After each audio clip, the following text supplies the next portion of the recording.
Many call it the Venice of Mexico, where you'll float around on colorful boats, enjoying food, drink, music, and a beautiful day out in the middle of one of the world's largest cities. This is Xochimilco, one of Mexico's most iconic areas. But it holds a dark secret. This is the creepy story of the Island of the Dolls on the Mysteries of Latin America podcast. Friends, welcome to the Mysteries of Latin America podcast. My name is Andrew, and this week I'll tell the story of the Island of the Dolls. But this isn't just a story. It's a real place that exists in the Mexico City area in an area called Xochimilco. Xochimilco is in the heart of Mexico City's southern borough, and it's best known for its winding canals, which are left over from Mexico's prehispanic past. It was once an extensive network of canals and man-made islands created by the ancient Mexica people, commonly known as the Aztecs. The man-made islands are called chinampas, or floating gardens, and they are still cultivated today and exemplify the ingenuity of the indigenous inhabitants who developed an agricultural system that utilized the area's water resources. It's so special it's one of UNESCO's World Heritage Sites and a must-see if you visit la Ciudad de Mexico.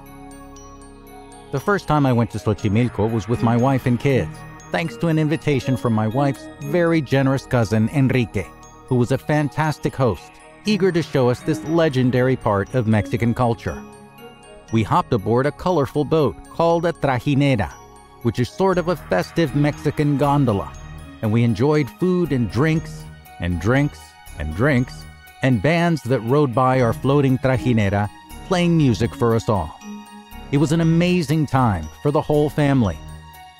But this fiesta-like environment has a sinister side and is home to one of Mexico's creepiest areas. It is the sinister Isla de las Muñecas, the Island of the Dolls. While you and your trajinera wind around Xochimilco's canals, you'll pass many chinampas, the man-made islands I mentioned earlier. The purpose of most of these islands is to serve as little farms, to grow crops like spinach, lettuce, and other greens. Back in the 1950s, one of these small floating farms was owned and maintained by a man named Julian Santana.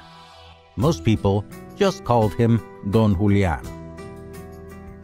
Life was going well for Don Julian until one very tragic and unfortunate day. At the edge of the canal, Don Julian found a young girl, no older than 13, who had fallen off one of the trajineras and was drowning and near death when she got tangled up in the reeds and roots of water lilies growing there. Despite his best efforts to save her life, the young girl died. After this tragedy, Don Julian began to experience what he called strange situations, unexplained noises at night, a feeling he was being watched, and chills that ran up his spine for no reason. He felt that these feelings had no normal explanation, and that they must have been supernatural in origin. He was convinced that the tormented soul of the drowned girl was haunting him, and to rid himself of her, he would burn candles and put up religious figures in his little house there. But the torment continued, and Don Julian decided to hang a doll he found discarded at the water's edge as a token for the child's soul and to protect himself from the hauntings. In time, Don Julian began hanging more and more dolls that he would find, dozens of them, to ward off this spirit. He'd hang the dolls from trees, nail them to boards, or dangle them from lines. Don Julian turned into a recluse living on his island, and he would leave to go sell his produce and to scavenge at nearby garbage heaps in the canals to get more and more dolls. Most of them old, broken, and mangled, and all of them little girls. Many people who knew Don Julian didn't think that it was the dolls who were possessed, but rather that it was Don Julian, given his declining mental state and his compulsion. Collecting and hanging his broken collection of dolls turned from a method of warding off bad juju to a full-blown obsession. While he was alive, the island wasn't exactly a tourist destination, but people visiting the canals of Xochimilco sometimes did visit Don Julián from time to time, especially younger people intrigued by his macabre compulsion. He would receive them, and many of them would bring Don Julián an offering of $1 or $2, which he would hang up promptly. The dozens of dolls he first put up became hundreds, in trees, in his house, everywhere. After decades there, one morning when he was 80 years old, Don Julián was having breakfast with his nephew, who had come to visit him to help him clean his part of the canal. That day he said to his nephew, "The mermaids want to take me," and that he could hear their calls getting closer and closer. That day was April 17, 2001. Later that day, his nephew found Don Julián dead at the edge of the water, at the same place he found the body of the little girl that day that changed his life forever. It's estimated that today there are over 2,000 dolls of little girls on that island. They're twisted, rusted, disfigured, burned, hairless, or even headless, some of them missing limbs or clothes. If you ask me what my vision of hell might be, these might figure in there somewhere. After Don Julián's death, the island became what is now one of the main attractions of Xochimilco, where people visit that little island to see with their own eyes the hundreds and hundreds of dolls hung by a poor soul tormented by the guilt of not being able to save a young girl's life. Family members of Don Julián lead small tours of the property there. Visitors to the island often report an eerie feeling when they set foot there. The dolls, with their lifeless eyes and decaying bodies, seem to watch visitors from every angle.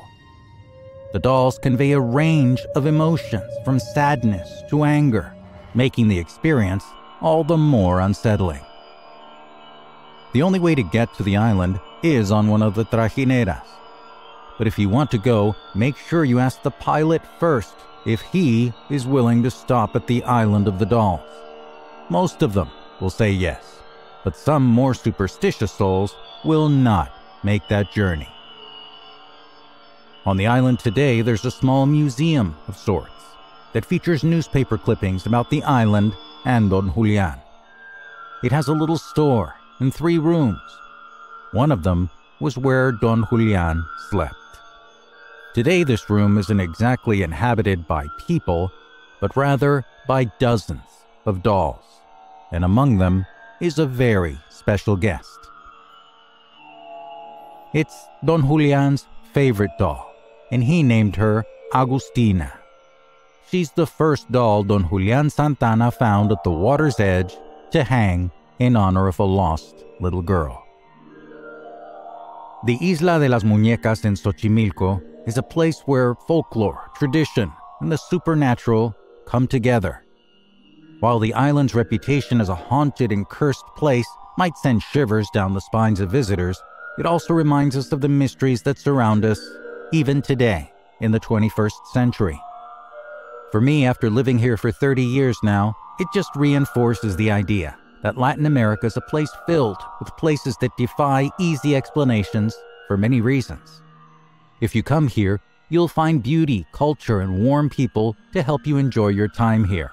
But if you scratch below the surface, you'll find a surreal world that's part of the reason why many of us live here now. Friends, thank you for listening to the podcast about the island of dolls of Xochimilco. As fall has started and we draw closer and closer to the Day of the Dead, which we know here in Mexico as Día de Muertos, stay close by for a very special couple of episodes on that very special celebration. We'll dive into real stories about this very important Mexican festivity, how it's celebrated, and how it might be a little different from what you've seen on TV and the movies. If you're so inclined, make sure to download, subscribe, follow, and like the podcast, and feel free to share it with anyone you know who might enjoy the program. Join us next week when we'll have another episode that dives into the myths, legends, mystical sites, and surreal stories taking place in North, Central, and South America and the Caribbean here on the Mysteries of Latin America podcast. I'm Andrew Colon. Adios.